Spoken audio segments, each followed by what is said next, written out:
김재봉 집사님, 남전도회 회장님, 김재봉 집사님 성경 봉독해 주시겠습니다. 오늘 말씀은 사도행전 8장 1절 그리고 26절부터 40절까지입니다.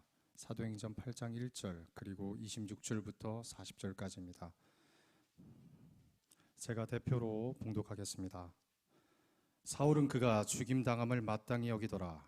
그날에 예루살렘에 있는 교회에 큰 박해가 있어 사도 외에는 다 유대와 사마리아 모든 땅으로 흩어지니라. 주의 사자가 빌립에게 말하여 이르되 일어나서 남쪽으로 향하여 예루살렘의 가사로 내려가는 길까지 가라 하니 그 길은 광야라. 일어나 가서 보니 에디오피아 사람 곧 에디오피아 여왕 간다게의 모든 국고를 맡은 관리인 네시가 예배하러 예루살렘에 왔다가 돌아가는데 수레를 타고 선지자 이사야의 글을 읽더라. 성령이 빌립더러 이르되 이 수레로 가까이 나아가 하시거늘 빌립이 달려가서 선지자 이사야의 글을 읽는 것을 듣고 말하되 읽는 것을 깨닫느냐? 대답하되 지도해 주는 사람이 없으니 어찌 깨달을 수 있느냐 하고 빌립을 청하여 수레에 올라 같이 앉으라 하니라. 읽는 성경 구절은 이것이니 일러스되 그가 도살자에게로 가는 양과 같이 끌려갔고 털 깎는 자 앞에 있는 어린 양의 조용함과 같이 그의 입을 열지 아니하였도다. 그가 굴욕을 당하였을 때 공정한 재판도 받지 못하였으니 누가 그의 세대를 말하리요? 그의 생명이 이 땅에서 빼앗김이로다 하였거늘 그 네시가 빌립에게 말하되 청하건대 내가 묻노니 선지자가 이 말한 것이 누구를 가리킴이냐? 자기를 가리킴이냐? 타인을 가리킴이냐? 빌립이 입을 열어 이 글에서 시작하여 예수를 가르쳐 복음을 전하니 길 가다가 물이 있는 곳에 이르러 그 네시가 말하되 보라 물이 있으니 내가 세례를 받음에 무슨 거리낌이 있느냐? 이에 명하여 수레를 멈추고 빌립과 네시 둘 다 물에 내려가 빌립이 세례를 베풀고 둘이 물에서 올라올새 주의 영이 빌립을 이끌어 간지라. 네시는 기쁘게 길을 가므로 그를 다시 보지 못하니라. 빌립은 아소도에 나타나 여러 성을 지나다니며 복음을 전하고 가이사랴에 이르니라. 아멘. 오늘 말씀을 전해 주실 우리 이상직 목사님은 저의 스승님이십니다. 제가 호서대학교 들어갔을 때 좋은 가르침을 주시고 또 일평생 겸손하게 사는 것이 무엇인지를 몸소 가르쳐 주신 저에게는 영적인 스승님이시며 또 아버지 같은 그런 분이십니다. 우리 교수님 나오셔서 목사님 나오셔서 말씀 증거하실 때 많은 은혜 받으시고요. 오늘은 예수님의 순환을 묵상하는 순환 주간의 첫 시작하는 날입니다. 종려주일이라고도 하는데요. 예수님께서 어린 나귀를 타고 예루살렘 성에 입성하셔서 성전을 깨끗하게 하시고 정화시키시고 내 집은 기도하는 집이다. 아버지의 집은 하나님 아버지의 집은 기도하는 집이다. 그렇게 정결하게 하시고 또 새로운 사명을 주신 이런 날이 바로 종려주일입니다. 동시에 우리 부르심교회 여러 성도님들과 함께 피준 선교사님, 신지은 선교사님, 또 이든, 이안, 이담, 제가 이신데 여기는 성이 이름이 이십니다. 그래서 이든, 이안, 이담 이렇게 세 형제 5 선교사님을 파송하는 그런 귀한 예배를 함께 거행하게 되었습니다. 이 뜻깊은 날에 하나님의 사람 전도자 빌립의 행전을 통해서 우리가 함께 은혜 받고자 합니다. 우리가 읽은 성경 본문은 사도행전이라고 이렇게 하고 있는데요. 이 사도행전은 사도들의 행전입니다. 그런데 어떤 분은 이 사도행전을 성령행전이라고도 합니다. 이 성령행전 속에는 두 사람의 아주 위대한 사도들이 예수님의 제자였던 베드로와 그리고 또 예수님께서 부활하신 예수님께서 직접 그를 이방인 사도로 부르신 사도 바울 두 사람에 대한 행전이 아주 주요 과제로 나오고 있고요.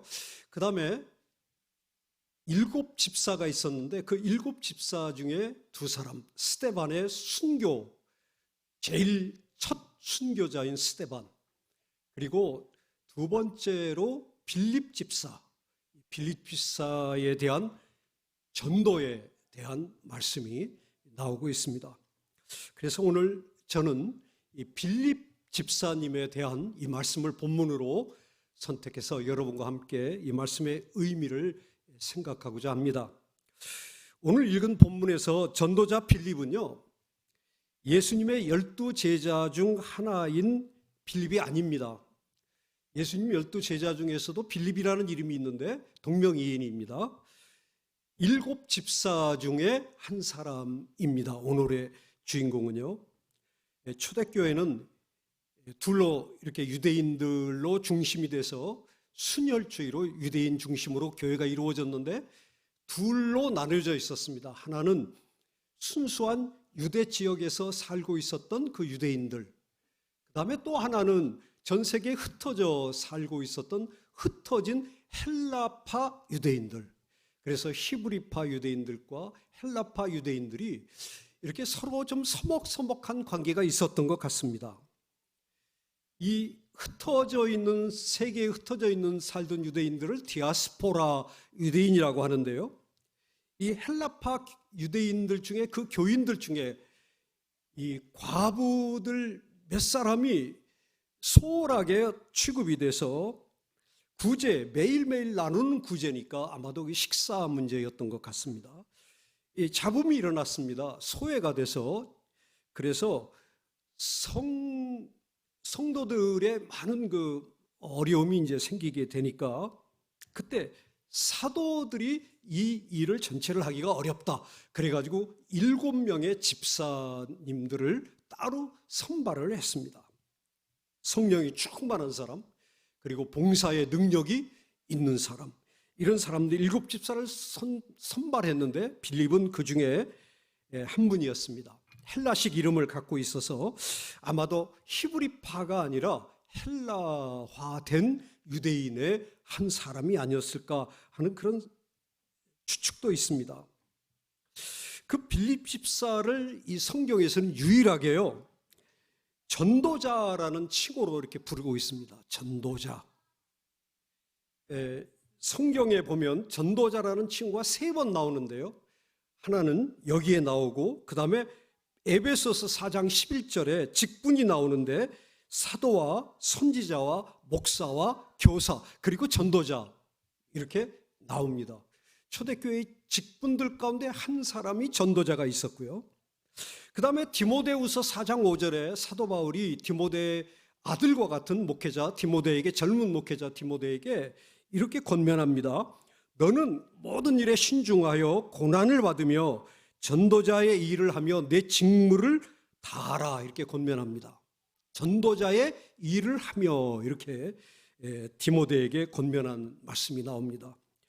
전도자라는 칭호가 성경에 이렇게 단 3번밖에 안 나오는데 영광스럽게도 이 빌립 집사님을 전도자 빌립 이렇게 부르고 있습니다. 여러분도 다 전도자 집사님, 전도자 장로님, 전도자 권사님들 되시기를 바랍니다. 전도자 성도님 되시기를 바랍니다. 빌립은 사마리아 전도를 통하여 병자들이 막 일어났습니다. 많은 회심자가 생겼습니다. 그 중에 마술로 돈을 벌어 먹고 살던 시몬이라는 사람도 그 중에 하나가 있었습니다. 빌립은 광야를 거쳐서 광야에서 간다게라의 시종인 네시 한 사람을 만나서 그에게 전도를 한 일을 이제 제가 말씀을 드리려고 합니다. 그리고 그를 만난 후에 아소도를 거쳐서 해변길로, 지중해 해변길로 자신의 고향인 가이사랴로 이제 가게 됩니다. 그리고 거기에서 결혼을 그 전에 했는지 그때 했는지는 잘 모르겠습니다만은 나중에 보면은 사도행전 21장 9절에 사도 바울이 예루살렘을 향하여 이제 마지막 순례의 길을 선교 여행을 이제 끝내려고 하는 그때 그 집에 가서 머물고 자고 식사를 대접받고, 그게 빌립 집사의 집이었다. 그때 딸이 넷이 있었는데 우리 아들만 셋인 우리 선교사님, 그 빌립 집사님은 딸만 넷이었습니다. 딸이 다 예언을 하는 사람들이었다. 이렇게 귀한 가정의 모범을 보이는 아주 이런 집사님이었습니다. 그 후에 전도자 빌립은 터키의 동남부 지역인 아나돌리아 지역 이 서머나 교회하고 7교회, 이 터키에 있는 소아시아 7교회 그 아주 가까운 30km 좀 떨어져 있는 트랄레스 교회의 주교가 되었다라는 전설이 전해 내려오고 있습니다. 자, 이제 이 빌립 집사님에 대해서 잠시 그 행전을 좀 살펴봤는데요.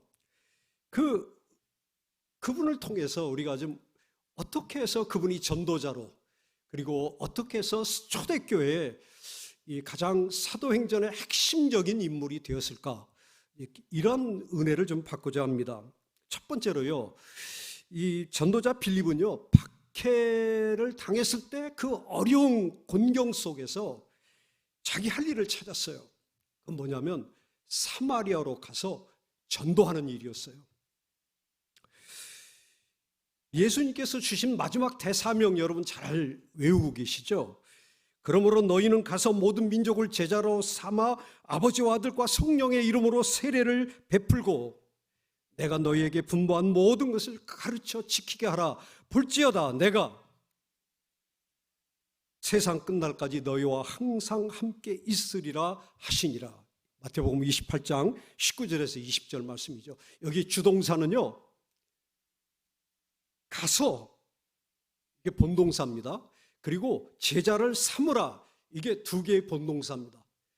나머지는요, 세례를 줘라, 또 가르쳐 지키게 하라, 이거는요, 이 제자를 삼으라는 말씀에 붙어 있는 수식하는 그런 동사입니다.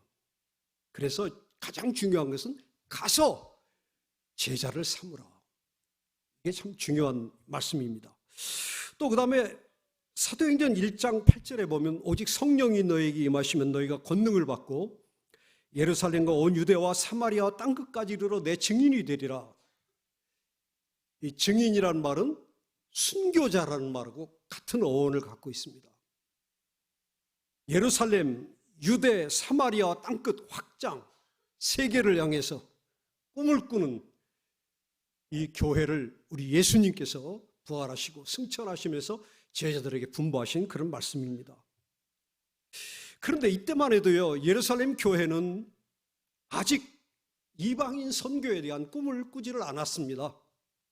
심지어 베드로조차도요, 고넬료를 만나기 전까지는 하나님께서 강제로 그를 고넬료에게 보내셔서 그에게 말씀을 증거하게 하시고 성령이 그들에게 임하실 때에 그가 자기의 편견과 자기의 좁은 생각이 깨어지는 것을 그때 처음으로 느꼈습니다. 사마리아만 해도요, 그래도 이방인이 아니었습니다. 사마리아는 그래도 혼혈적으로 거기에 유대인의 피가 흐르고 있었기 때문에 사마리아까지는 갔는데 이방인들을 위해서 이렇게 편견을 갖고 있었던 그 당시의 모습이었습니다. 순혈주의, 이게 바로 그 교회의 모습이었죠. 그러나 예수님께서는 너희가 예루살렘에만 머물러 있으면 안 된다 하신 방법이 있습니다. 박해였습니다. 박해. 여러분, 하나님께서는요, 어떻게 보시면 참 굉장히 엄하실 정도로 우리를 향해서 박해와 고난과 어려움을 겪게 하실 때가 참 많습니다. 그러면요, 하나님의 뜻이 거기에 분명히 있습니다. 여러분 꼭 기억하시기를 바랍니다. 박해가 올 때, 환난이 올 때, 그리고 어려움이 올 때 하나님의 뜻이 있습니다. 흩어져라, 그 얘기입니다. 세계를 향해서 꿈을 꿔라, 그 얘기입니다. 충격적이죠. 열방을 향해서 교회를 흩어버리십니다. 박해를 시작하십니다. 우물한 개구리처럼 자신을 위해 성을 쌓고 안주하여 세상과 열방을 위한 사명을 감당하지 못하는 교회는요, 이 박해를 통해서 거듭나는 것입니다. 박해가 올 때는 두 가지 이점이 있는데, 하나는 내부가 정화됩니다. 싸움이 없어지고요. 박해가 일어나면, 환란이 일어나면요, 내부의 알곡과 쭉정이가 갈려지게 되고요. 알곡이 새 힘을 내게 됩니다. 코로나가 오면은요, 올 사람 오고 안 올 사람 안 옵니다. 왜? 알곡과 쭉정이가 이게 나뉘어질 수가 있기 때문입니다. 참 우리에게 이러한 어려운 역경 속에서 하나님의 뜻을 발견하시는 여러분 되시기를 바랍니다. 세계 열방을 꿈꾸라. 이것도 또 하나의 이점입니다. 우리가 순결하게 되고 또 세계 열방을 꿈꾸는 그런 교회가 되는 여러분, 아름다운 부르심교회 부르심을 받으신 여러분 주님의 이름으로 축복합니다. 초대교회는요, 예루살렘을 중심으로 사도들을 중심으로 성장해가고 있었는데, 성령님은요, 더 큰 세계, 더 큰 비전, 이것을 바라보고 계셨습니다. 그래서 7 집사 중 하나인 스데반 집사가 순교를 당했을 때 예루살렘 교회에 큰 박해가 일어나서 제자들이 사마리아로, 시리아로, 터키로 흩어지게 된 것입니다.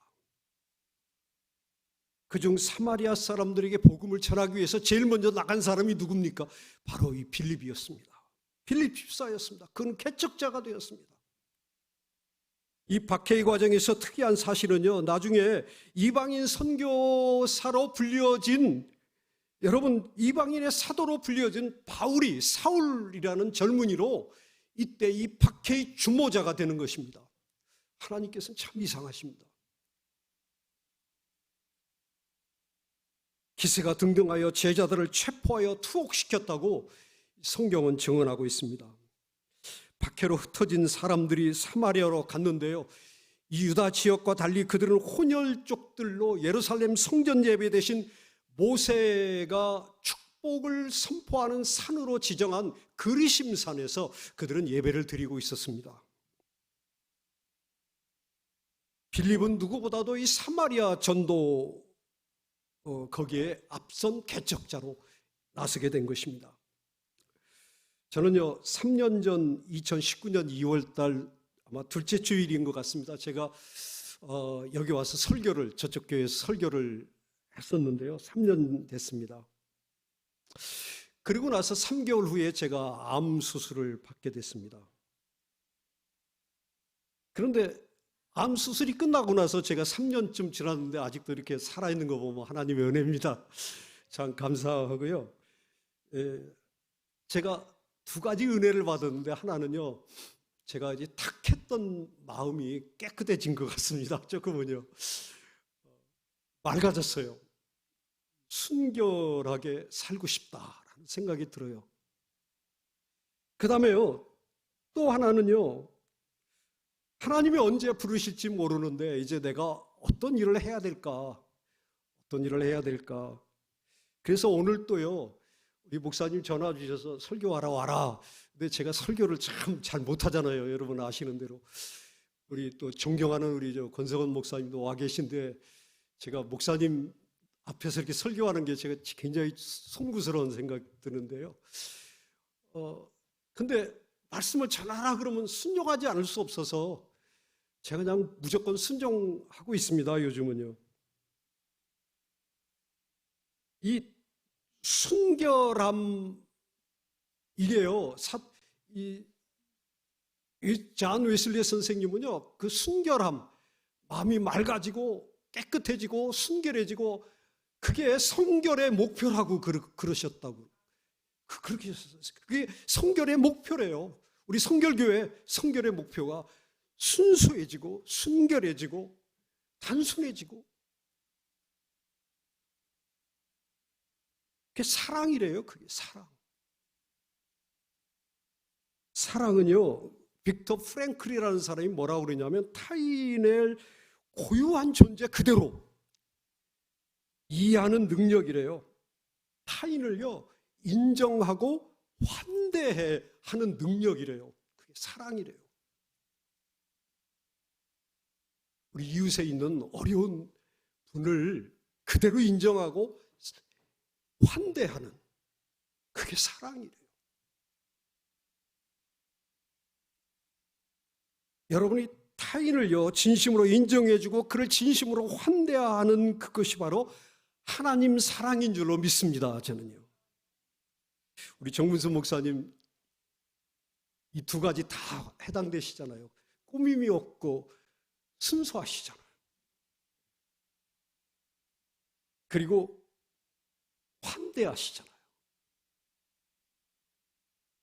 장환 목사님이 오늘 못 오셨는데요. 천국에 먼저 가셔서 장환 목사님, 그리고 저는 정말 우리 목사님께 해드린 것도 없는데 저를 아버지라고 아까 불러주셔서, 영적 아버지라고 불러주셔서 제가 막 눈물이 났어요. 참 그게 환대잖아요. 박해와 고난, 선교의 필수적인 요소입니다. 예수님의 십자가는요, 인간 구원을 위한 필수적 과정이었고요. 십자가 없는 부활은 없죠. 고난 없는 영광은 없습니다. 우리 선교사님 두 분 멕시코 현지에 가시면 틀림없이 조롱과 박해가 따를 것입니다. 힘들고 어려운 일들이, 장애물이 나타날 것입니다. 건강과 물질과 언어와 생활 습관, 가족 문제 등의 어렵고 힘들 때에 하나님의 더 높고 더 넓고 그리고 더 아름다운 계획을 생각하시면서 하나님의 뜻을 기다리시고 참고 인내하시면서 승리하시기를 주님의 이름으로 축원합니다. 두 번째, 이 빌립 집사님한테 제가 오늘 조금 길게 해도 괜찮죠? 우리 정문수 목사님 옛날에 2시간 하셨다고 그래서 제가 힘을 좀 냈습니다.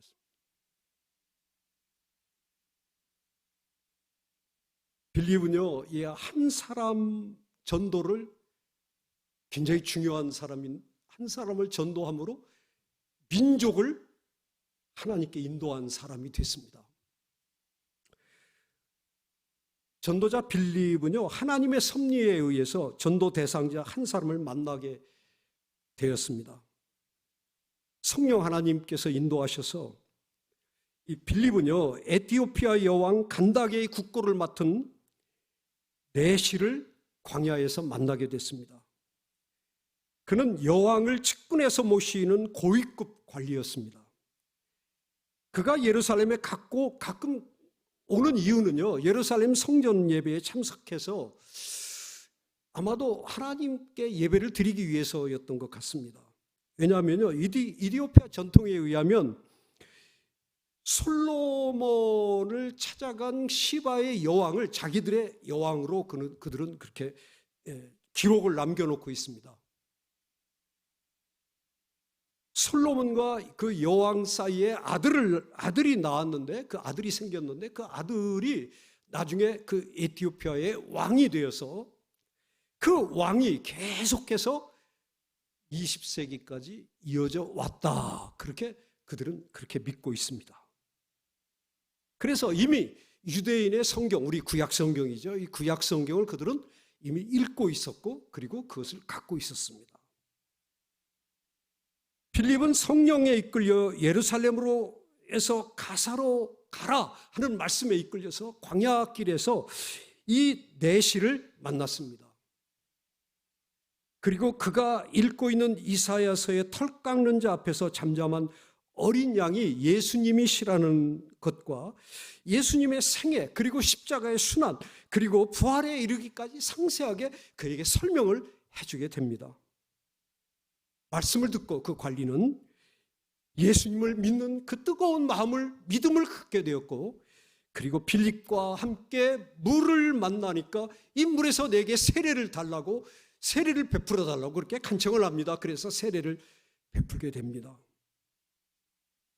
여러분, 그 환관이 그 이후에 어떻게 되었는지 그건 잘 모릅니다, 개인적으로. 그런데 그 한 사람으로 인해서 이티오피아에 복음이 전파되었어요. 300년쯤 지나서, 이 사도행전 사건이 일어나서 300년쯤 지나 330년 340년 그 사이에요. 악숨 왕이라고 하는, 에티오피아의 악숨이라고 하는 그 왕가가 있었는데, 그 왕 에자나라는 왕이 그리스도교를 이디오피아의 국교로 선포했습니다. 그 후 아프리카 중동 지역에 이슬람들이 쳐들어와서 완전히 초토화시키고 이슬람 제국으로 전부 바꿨습니다. 그래서 강제로 이슬람화 시켰는데 유일하게 에티오피아만 살아남았습니다. 거기에 기독교인들이 살아남았고 기독교의 정체성을 지켰습니다.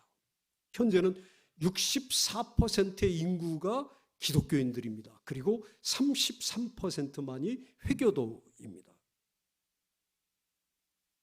아마도 피주은 선교사님께서는요, 멕시코에서 이 한 사람, 이디오피아 내시 한 사람, 그 한 사람을 만나시기를 주님의 이름으로 축원합니다.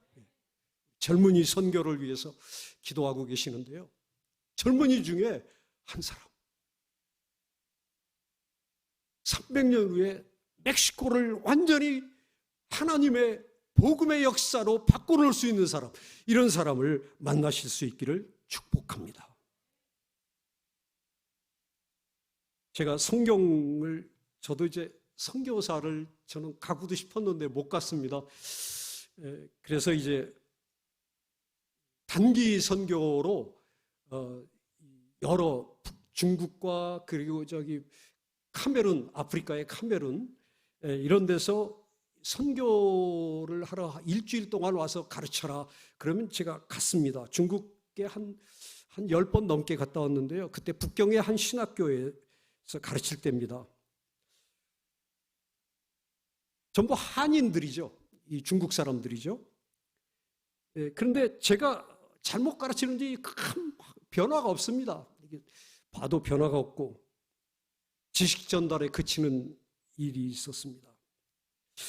일주일 동안 끝나서 이제 내일이면 한국에 가야 되는데 수업이 다 끝나고 마지막 채플 시간이 됐습니다.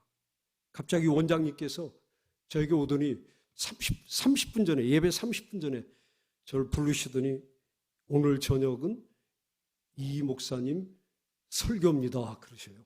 명령이에요. 설교입니다. 설교해 주겠습니까? 아니에요.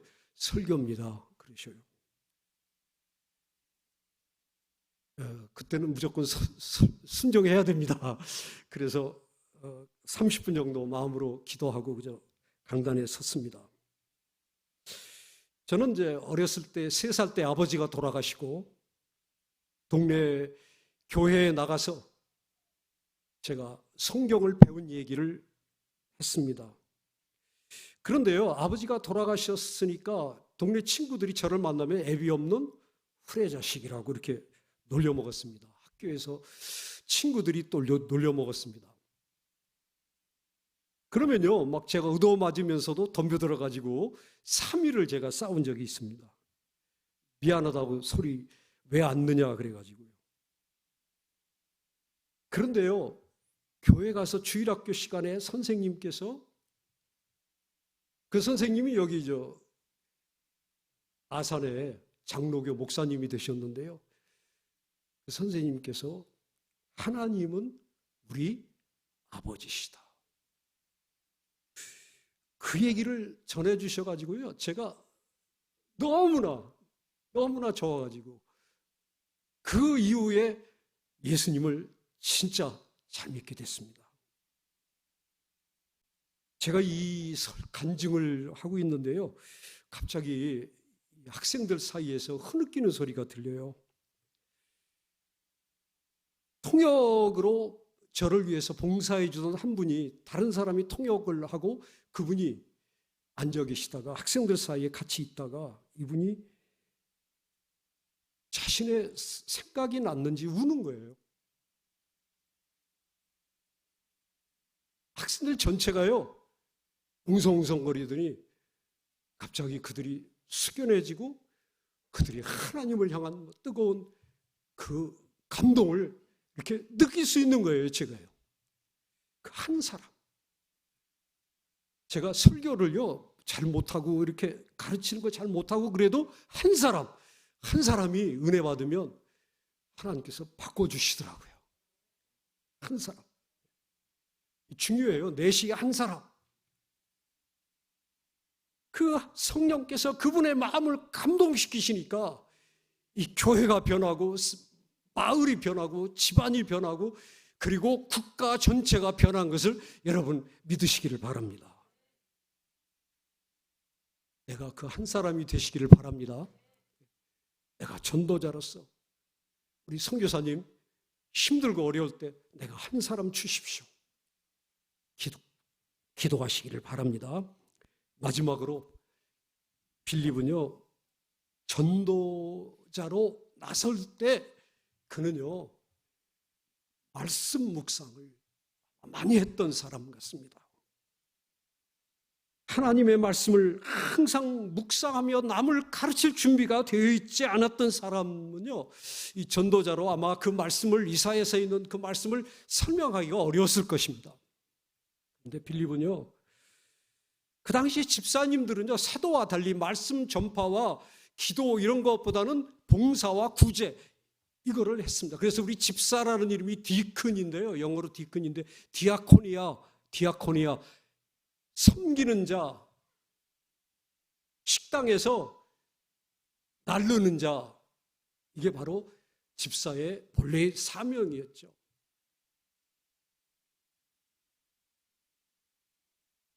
그런데 이 빌립 집사님은요 평소에 하나님의 말씀인 성경을 열심히 묵상했던 사람으로 보입니다. 구제와 봉사를 하면서도 구약의 말씀에 능통했고 박해가 일어났을 때 누구보다도 열심히 사마리아에 가서 그가 복음을 전할 수 있었고 그리고 하나님의 성령이 그를 이끌어서 간다게 여왕의 내시를 만나게 해주신 것 그가 준비가 된 사람이었기 때문입니다. 이사야서의 고난받는 종 에베드 야훼 히브리어로 에베드 야훼인데요. 여러분 이 말씀을 이 빌립은 잘 알고 있었던 것 같습니다. 에베드 야훼 고난받는 종에 대한 하나님의 종이죠. 하나님의 종에 대한 말씀이 네 군데가 나옵니다. 이사야서에 42장 1절에서 4절 49장 1절에서 6절 50장 4절에서 7절 52장 13절에서 53장 12절 이 네 군데 하나님의 종 야훼의 종이죠. 네 군데 나오는데 50장 6절 그중에서 핸델의 메시아에 인용되어 나옵니다. 나를 때리는 자들에게 내 등을 맡기며 나의 수염을 뽑는 자들에게 나의 뺨을 맡기며 모욕과 침뱉음을 당하여도 내 얼굴을 가리지 아니하였느니라. 53장 4절에 보면은요. 그는 실로 우리의 질고를 지고 우리의 슬픔을 당하였거늘 우리는 생각하기를 그는 징벌을 받아 하나님께 맞으며 고난을 당하였다 하였노라. 5절 그가 찔림은 우리의 허물 때문이요 그가 상함은 우리의 죄악 때문이라. 그가 징계를 받음으로 우리가 평화를 누리고 그가 채찍에 맞음으로 우리가 나음을 받았도다. 6절 우리는 다 양 같아서 그릇 행하여 각기 제 길로 갔거늘 여호와께서는 우리 모두의 죄악을 그에게 담당시키셨도다. 마지막 7절 그가 곤욕을 당하여 괴로울 때에도 그의 입을 열지 아니하였으며 마치 도수장으로 끌려가는 어린 양과 털 깎는 자 앞에서 잠잠한 양같이 그의 입을 열지 아니하였도다. 오늘 순환주간을 시작하는 주일에요. 어린 양으로 오셔서 저와 여러분의 죄를 짊어지시고 십자가를 지시고 대신 죽으셨다가 3일 만에 부활하신 예수 그리스도 그분에 대한 확실한 복음의 증거 빌립은 가지고 있었습니다. 여러분도 이 복음의 증거를 가지시기를 주님의 이름으로 축원합니다. 선교사가 하실 일은요 말씀입니다. 복음입니다. 예수 그리스도입니다. 많이 외우고 많이 묵상하시고 이 말씀을 체험하시기를 바랍니다. 말씀이 능력이 되어서, 말씀이 아까 존재가 되어서라고 우리 목사님 자주 말씀하셨는데요. 말씀을 통하여 예수님 만나시기를 바랍니다. 말씀을 통하여 신앙 고백이 확실해지시기를 바랍니다. 말씀을 통하여 가슴이 뜨거워지시기를 바랍니다. 말씀을 통하여 통에 자복하고 회심하고 예수님을 믿는다고 고백하는 사람들이 이곳에 넘치시기를 주님의 이름으로 축원합니다. 결론입니다. 전도자 빌립처럼 고난과 박해 왔을 때 두려워하지 마시고 하나님의 뜻을 발견하는 여러분 되시기를 바랍니다. 선교의 개척자가 되시기를 바랍니다. 세상을 꿈을 꾸는 그런 하나님의 전도자가 되시기를 바랍니다. 전도에서 만난 한 사람이 소중합니다. 그 한 사람을 아끼고 사랑하고 그를 이해하고 그를 환대하시는 여러분 되시기를 바랍니다. 성령께서 그를 우리에게 보내주셨다. 신실한 전도자, 신실한 목양자 되시기를 주님의 이름으로 축원합니다.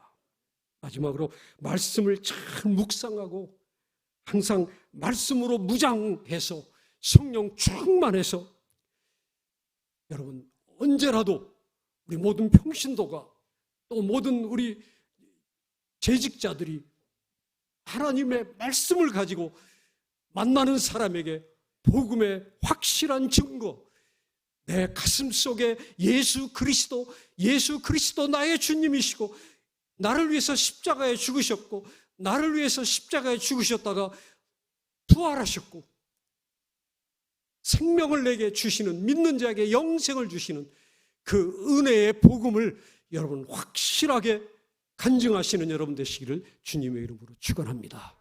우리 같이 기도하시겠습니다.